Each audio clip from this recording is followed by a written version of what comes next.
भर में लोगों से कहना चाहता हूं, कम मेक इन इंडिया।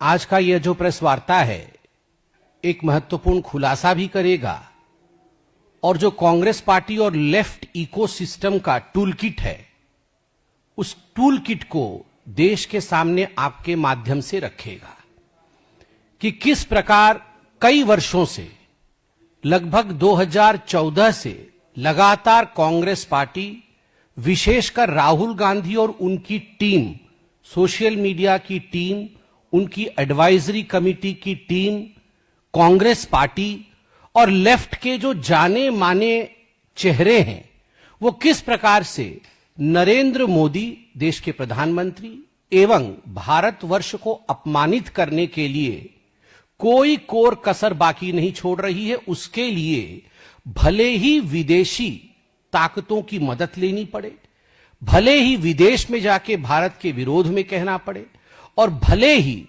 विदेश से अपने अकाउंट्स का संचालन करके भारत में नरेटिव गढ़ने की कोशिश की जाए।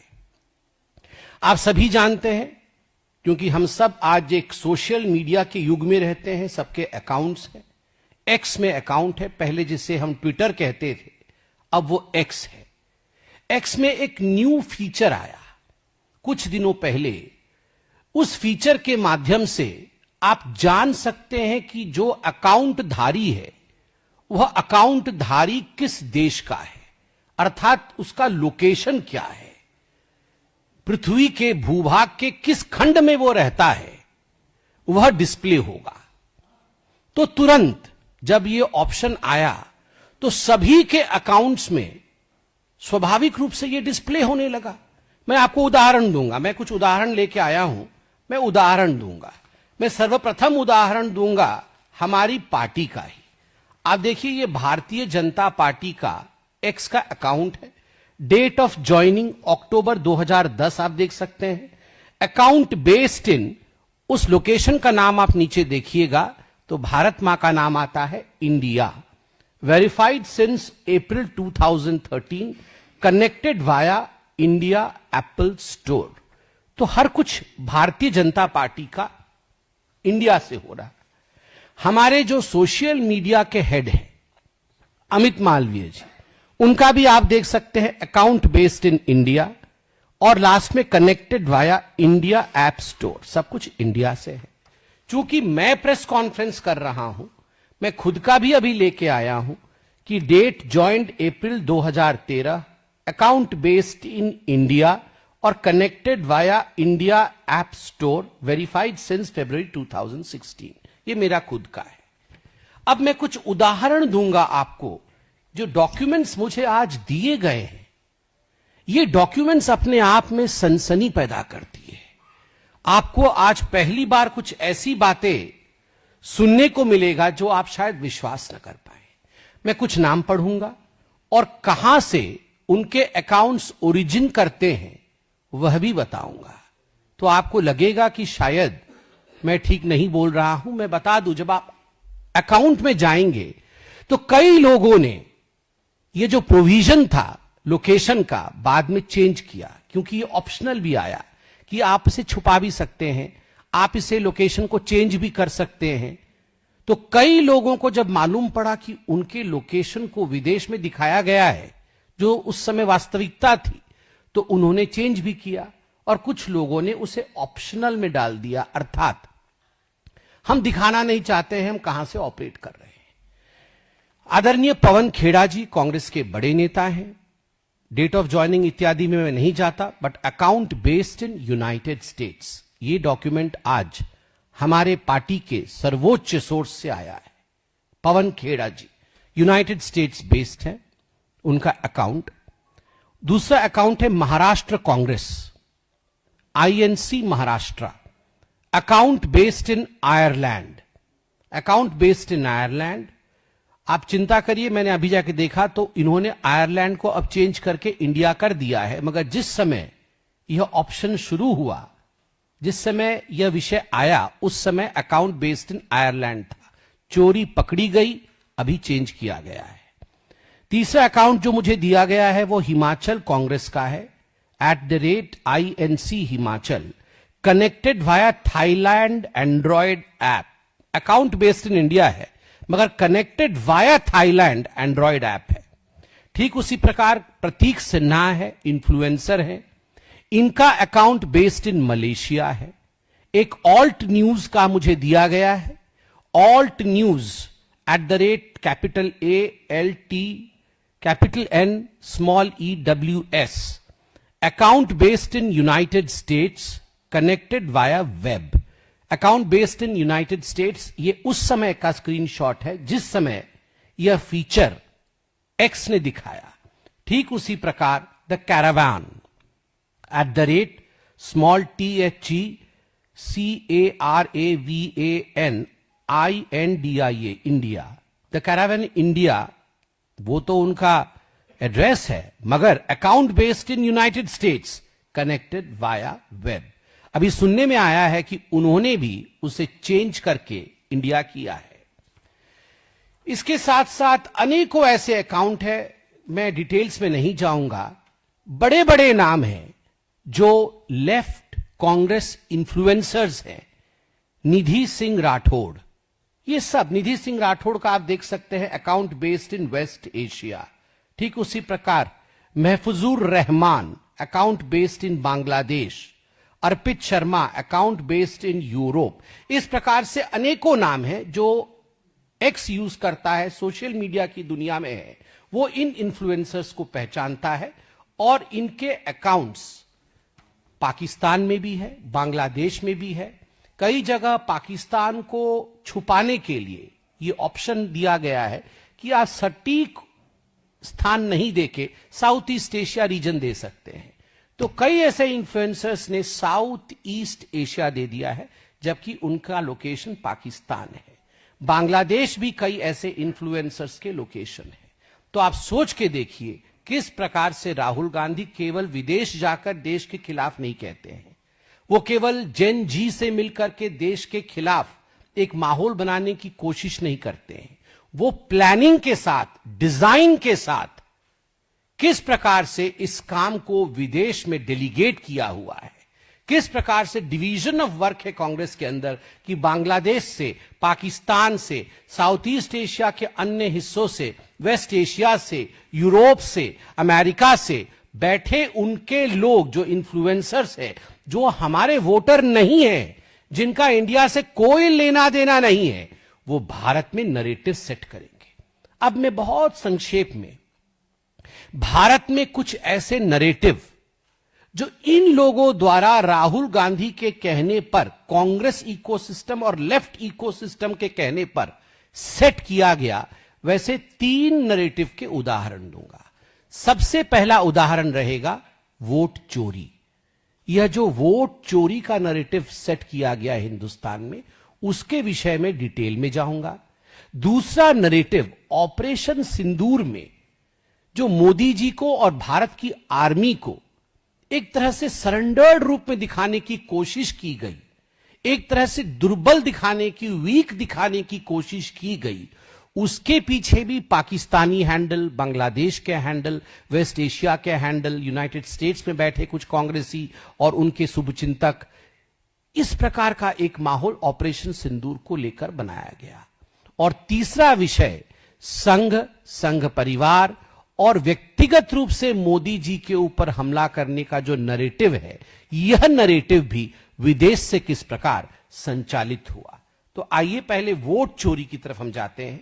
किस प्रकार से मिसलीडिंग ट्वीट्स इत्यादि किए गए वोट चोरी को लेकर, मैं कुछ उदाहरण दूंगा।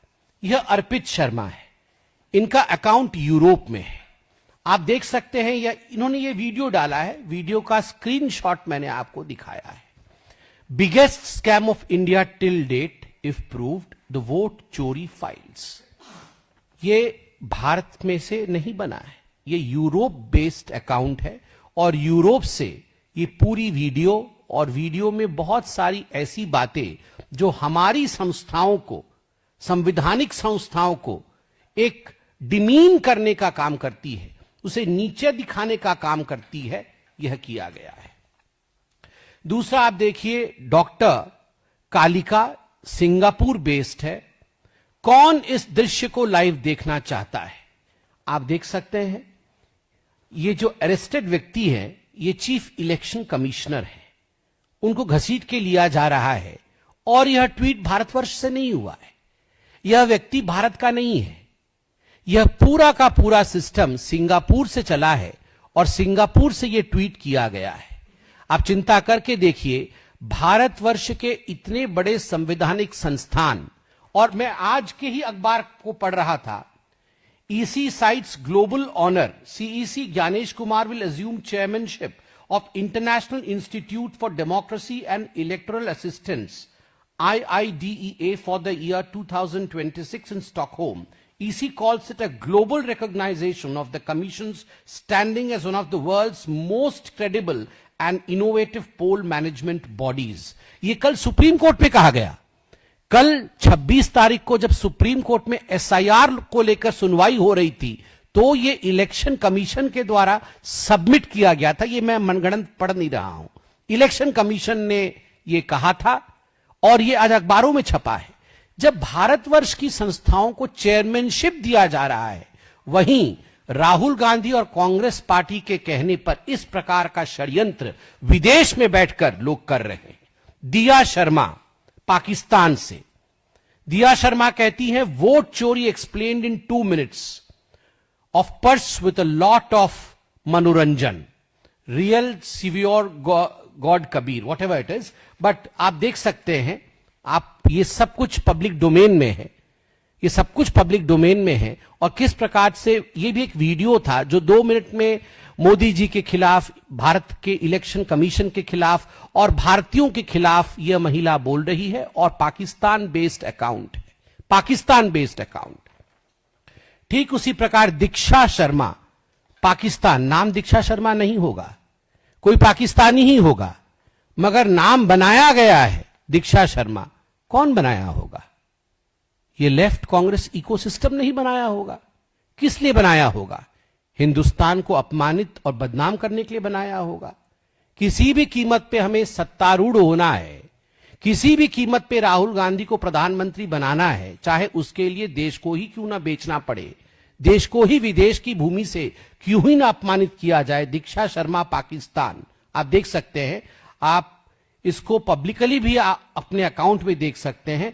इसमें किस प्रकार से इलेक्शन कमीशन और मोदी जी के लिए बहुत भद्दी बातें लिखी गई हैं, यह सब भी आपके सामने है। ठीक उसी प्रकार भावना जोशी वेस्ट एशिया से, जब बिहार में हार लगी दिखने, बीजेपी वोट चोरी पे उतर आई। इस बार बिहार वासियों ने उनके वोट का अधिकार छीनने वाले वोट चोरों को कुर्सी छोड़नी होगी। आप देख सकते हैं किस प्रकार से ये भावना जोशी, यह सिंगापुर वेस्ट एशिया बेस्ड है और हमारी देश से नहीं है। नाम भी भावना नहीं होगा, she must not be existing, इसका एग्जिस्टेंस ही नहीं होगा। ये फेक अकाउंट बना करके दूसरे देश की भूमि से अपने देश में एक नरेटिव ड्राइव करने की कोशिश, ये वोट चोर गद्दी छोड़, यह नरेटिव आप अगर देखेंगे तो पूरी तरह से किस प्रकार दूसरी देशों से बनाया जा रहा था। निधि सिंह राठौड़ वेस्ट एशिया से, ये वेस्ट एशिया से निधि सिंह राठौड़ है, ये बहुत कुछ लिखती है। गली गली में शोर है, नरेंद्र मोदी वोट चोर है, अवैध प्रधानमंत्री गद्दी छोड़ो, vote thief prime minister resign, vote thief prime minister resign. यह वेस्ट एशिया से आया हुआ है। यह देश का नाम भी स्पेसिफाई नहीं किया जा रहा है, केवल वेस्ट एशिया ये ऑप्शन में, क्योंकि इन्होंने कहीं ना कहीं उस जगह से कर रहे होंगे where they want to hide their identity, तो यह भी बाहर से बनाया गया है। वही निधि सिंह राठौड़ किस प्रकार AI के माध्यम से एक वीडियो बनाती है जहां स्पीकर और प्रधानमंत्री को मल्ल युद्ध करते हुए दिखाया गया है, वोट चोरी का एक नरेटिव क्रिएट करने के लिए। आप चिंता करिए कांग्रेस की इकोसिस्टम कहां तक जा सकती है।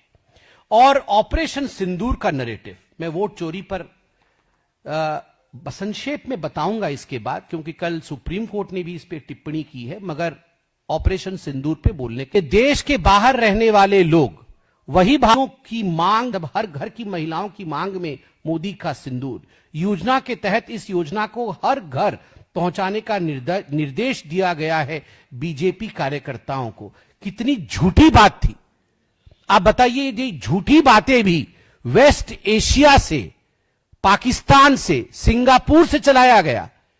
हमारे कार्यालय में इसकी कोई बात नहीं हुई। But the Congress, of course it must be the Congress, because कोई और झुक नहीं सकता है इस लेवल तक। प्रधानमंत्री और देश की महिलाओं को बदनाम करने का ये जो चित्र है, आप सोचिए जरा। जिस पार्टी की अध्यक्षा कभी महिला थी, जिस पार्टी में अभी भी सोनिया गांधी जी का वर्चस्व है, उस पार्टी में महिलाओं को ऑपरेशन सिंदूर के नाम पे अपमानित और बदनाम करने के लिए फॉरेन सॉइल का इस्तेमाल किया गया। यहां भी ऑपरेशन दी डॉट सिंदूर को किस प्रकार बदनाम किया गया है, आप ये सब देख रहे हैं। ठीक उसी प्रकार मैंने जैसे कहा, मोदी जी को बदनाम करने, आरएसएस को बदनाम करने और राहुल गांधी को प्रमोट करने। ये आरुषि राजपूत है सऊदी अरबिया से। ये देखिए राहुल गांधी जी को प्रमोट कर रही हैं, फादर ऑफ अंधभक्त, ये राहुल गांधी। ये काटा लिया है सिंगापुर से। Appreciation for Rahul Gandhi on his birthday. India is stronger because Rahul Gandhi refuses to give up on her. Rahul's courage lies in refusing to play politics of hate. He is reminded that India's soul still finds strength in compassion, debate and pursuit of justice. Rahul Gandhi PM बने, उसके लिए Singapore से भरसक कोशिश कुछ लोग कर रहे हैं। वोटर नहीं है, ये भारतीय भी नहीं होंगे, ये अकाउंट ही नहीं होंगे, मगर राहुल गांधी बने। हम राहुल के साथ कहां से? ये वेस्ट एशिया से है। यहां पर तो कोई है नहीं साथ में, तो वेस्ट एशिया से ही ढूंढा है साथ। West Asia, Pakistan, Singapore, Bangladesh, यहां से लोग साथ दे रहे हैं राहुल गांधी का। यह भी आप देख सकते हैं। ठीक उसी प्रकार कितने महान राहुल गांधी है, इसका सर्टिफिकेशन बाहर के देशों से किया जा रहा है। पूरे इस डॉक्यूमेंट में अनेकों ऐसे उदाहरण हैं जो विदेश के भूमि से हमारे देश में माहौल बनाने की कोशिश की जा रही है। अब मैं आता हूं एसआईआर को लेकर। जिस प्रकार से कुछ दिनों से बंगाल के अंदर माहौल बनाने की कोशिश की गई और कुछ महीनों से बिहार में वोट चोरी और वोट चोर गद्दी छोड़, इस प्रकार का नरेटिव विदेश की भूमि से भी बनाया गया। मुझे तो बड़ा आश्चर्य होता है कि कल सुप्रीम कोर्ट में जब ये पूरे विषय की सुनवाई कपिल सिब्बल जी खुद वकील के तौर पे कर रहे थे और चीफ जस्टिस ऑफ इंडिया की डबल बेंच इस विषय को सुन रही थी, तो मैं कहूंगा बारीकी से सुनवाई हुई है। और कल जो सुप्रीम कोर्ट का बयान है वो हम सब के लिए एक बहुत बड़ी सुनने वाला विषय है, एक बहुत बड़ी बात है। आप देखिए, आदरणीय ममता जी मुख्यमंत्री हैं वेस्ट बंगाल की। दुख इस बात का है, साधारण व्यक्ति क्या कहता है वो अलग बात है, इन्फ्लुएंसर क्या कहता है ये अलग विषय है, मगर जब एक मुख्यमंत्री कहती है कि आग लग जाएगा, देश टूट जाएगा, देश के नींव को हिला देंगे, भारतीय जनता पार्टी को छोड़ा नहीं जाएगा, हमारे ही कार्यकर्ताओं के खिलाफ उकसाया जाता है। बंगाल में न जाने कितने भारतीय जनता पार्टी के कार्यकर्ताओं को मारा गया है, मौत के घाट उतारा गया है, उसके बाद भी मुख्यमंत्री इस प्रकार की भाषा का प्रयोग करती है। सिद्दीकुल्ला चौधरी उनके मंत्री हैं, टीएमसी के मंत्री हैं, और सिद्दीकुल्ला चौधरी कहते हैं कि अगर एसआईआर होगा तो ये आग से खिलवाड़ होगा, आग से खिलवाड़। और तो हुमायूं कबीर के विषय में तो आप जानते हैं, वो तो चाहते हैं कि बेलडांगा में फिर से बाबरी मस्जिद बनाया जाए, विषय अलग है, मगर ऐसे लोग तो टीएमसी में है, दोबारा बाबरी मस्जिद भी बनाना चाहते हैं। मगर एसआईआर को लेकर सबसे बड़ी बात मैं अखबार से ही पढ़ना चाहूंगा, इससे बड़ी क्रेडिबिलिटी आप देखिए क्या आज अखबार कह रही है। सुप्रीम कोर्ट ऑन वेडनेसडे, अर्थात विगत कल, supreme court on Wednesday emphatically said that the election commission is statutory and constitutionally empowered to conduct the pan-India SIR of electoral rolls and that it would not stall the process. CJI Suryakant and Justice Joymala Bagchi rejected arguments questioning the justification of SIR, with the former saying not a single objection was filed against the updation of electoral rolls after the process was fine-tuned at the apex court's insistence. और सबसे बड़ी बात जो मैं आपको दिखाना चाहूंगा, जो कल कोर्ट ने कहा, लाइव लॉ से मैं निकाल के लाया हूं, आप भी देख सकते हैं इसे. No voter came forward to challenge exclusion despite apprehension of mass deletions after Bihar SIR, Supreme Court. कोई वोटर सामने नहीं आया एक भी कंप्लेंट लेकर कि फर्जी तरीके से हमारा वोट का डिलीशन हुआ. आप पॉलिटिकल पार्टीज ने बहुत एप्रीहेंशंस दिखाया था कि ये हो जाएगा, फलाना हो जाएगा, मगर फिर भी किसी ने उसके खिलाफ कंप्लेंट नहीं किया. A bench comprising of Chief Justice of India Suryakant and Justice Joymala Bagchi during the hearing observed that despite the widespread apprehension voiced earlier about mass exclusions in Bihar, not a single voter had come forward to challenge a deletion. Not a single voter has come forward to challenge a deletion. This suggested that the deletions from Bihar roll on grounds of death, migration, and duplications were correctly done, the bench surmised. मतलब बिहार में जो हुआ वो सही हुआ. किसी की मृत्यु हो गई थी, कोई शिफ्ट हो गया था और किसी का डुप्लीकेशन था, इसलिए जो एसआईआर की प्रोसेस वहां हुई वो सही हुआ था. अंत में मैं सिर्फ इतना ही कहना चाहूंगा कि देखिए, बाहर की भूमि से विदेशों में जाके यही राहुल गांधी देश के खिलाफ अनर्गल कहते हैं. ये वो राहुल गांधी है जिन्होंने भरसर कोशिश की कि हिंदुस्तान में गृह युद्ध हो जाए. ये वो राहुल गांधी है जिन्होंने विदेश में जाके कहा कि मैं आह्वान करता हूं बाकी सारे देशों को कि हिंदुस्तान में लोकतंत्र समाप्त हो गया है और आप आके हमारे देश के लोकतंत्र को बचाइए. ये वो राहुल गांधी है जो आरएसएस और बीजेपी को मुस्लिम ब्रदरहुड से कंपेयर करते हैं. ये वो राहुल गांधी है जिनकी पार्टी कहती है कि जेन जी सड़क पे उतर आएगी और बांग्लादेश और नेपाल वाली हालत भारतवर्ष में कर देगी. ये वो राहुल गांधी है जो बाहर के देश में जाके भारतवर्ष के प्रत्येक संवैधानिक संगठन के खिलाफ, against every constitutional organisation of India, body of India, he raises the voice. उस राहुल गांधी को पूर्णतः नकारने का, उनको दरकिनार करने का अब वक्त आ गया है. वैसे भी इंडिया अलायंस ने अब समझ लिया है कि मिदास टच नहीं, उदास टच है. वो मिदास टच होता है कि जिसको छू दिया वो सोना बन गया. उदास टच है जिसको छू दिया वो हार गया. दो अच्छे लड़के ने एक दूसरे को छुआ था, क्या हुआ था उत्तर प्रदेश में? अभी दो अच्छे लड़के बन रहे थे तो लड़के घर से ही निकल नहीं रहे हैं. अब बिहार में क्या हो रहा है आप देखिए. अब कर्नाटक में कौन बनेगा मुख्यमंत्री का खेल चल रहा है. Rahul Gandhi is unfit to be a politician in India. Rahul Gandhi is fit to conspire against India from foreign soil.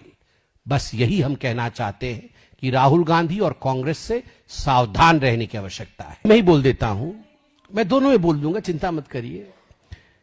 देखिए, पहली बात तो है, आपका प्रश्न था कि कांग्रेस पार्टी के एक दिग्गज नेता कुमार केतकर, जो सांसद भी रहे, उन्होंने कहा कि 2014 में कांग्रेस पार्टी आगे बढ़ रही थी. जो ट्रेंड था, कांग्रेस पार्टी जीतती चुनाव, मगर अमेरिका के सीआईए और इस्राएल के मोसाद के मदद से भारतीय जनता पार्टी जीत गई और कांग्रेस पार्टी हार गई. पहली बात तो मैं कांग्रेस पार्टी से पूछना चाहता हूं, जैसे उनके बीएलए ये एसआईआर के समय घोड़े बेच के सो रहे हैं, क्या उस प्रकार कांग्रेस पार्टी की सरकार 2014 से पहले घोड़े बेच के सो रही थी? सरकार में तो वही थे. सरकार किसकी थी 2013 में, 2012 में, 2011 में, 2010 में? दूसरे घुस के आके हमारे देश में हमारे देश के नतीजों को बदल दे, तो इनकी सरकार क्या कर रही थी? मतलब इनको सरकार से सरोकार ही नहीं था, नंबर एक। नंबर दो, यही वो राहुल गांधी है ना जिन्होंने जाके विदेश में कहा था कि हमारे देश में लोकतंत्र बर्बाद हो रहा है, हमारे देश में लोकतंत्र समाप्त हो गया है, आइए बाकी सभी देश के लोग हमारे देश में आ जाइए और आके इंटरवीन करके भारतवर्ष के लोकतंत्र को बचाइए। यही वो राहुल गांधी है जिन्होंने 2014 में भेजा था मुकुटमणि को, मणिशंकर अय्यर जी को पाकिस्तान। हमें मोदी को हटाना होगा, मोदी को गिराना होगा, कांग्रेस को दोबारा लाना होगा। यही वो राहुल गांधी है ना। मैं अंत में इतना कहना चाहता हूं, देखिए सीआईए या मोसाड ये भारतीय जनता पार्टी को जिताती नहीं है, भारतीय जनता पार्टी को जिताती है जनता। जिसको गैस सिलेंडर मिला, जिसको घर मिला, गरीब, अन्नदाता, महिला और युवा, ये जिताती है भारतीय जनता पार्टी को। और कांग्रेस हारती है आईएसआई के वजह से।